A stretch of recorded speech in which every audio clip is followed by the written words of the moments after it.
জরিপের ফল দেখে হতাশ হয়ে নির্বাচন বানচালে ষড়যন্ত্রের শঙ্কা বিএনপির, রুখে দেওয়ার হুঁশিয়ারি। সত্যিকার পরিস্থিতি তুলে ধরতে পারলে ভোটারেরই দরকার হতো না, বলছে জামাত।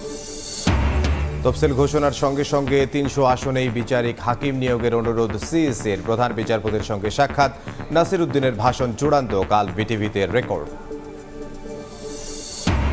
জুলাই আন্দোলন দমনে নৃশংসতা চালায় আওয়ামী লীগ, সেফ হোমে নিয়ে নির্যাতন। ট্রাইব্যুনালে হাসনাতের সাক্ষ্য, গুমের মামলায় শেখ হাসিনার অভিযোগ গঠনের আদেশ ১৪ ডিসেম্বর।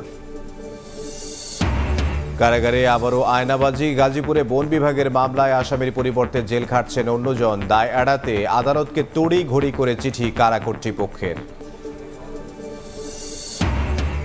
এবং আইইএলটিএস পরীক্ষায় জালিয়াতি, পাস না করেও ভিসা পেলেন প্রায় ৭৮,০০০ শিক্ষার্থী। বাংলাদেশ, চীন, ভিয়েতনামে প্রশ্ন ফাঁসের অভিযোগ, চাপে যুক্তরাজ্য সরকার।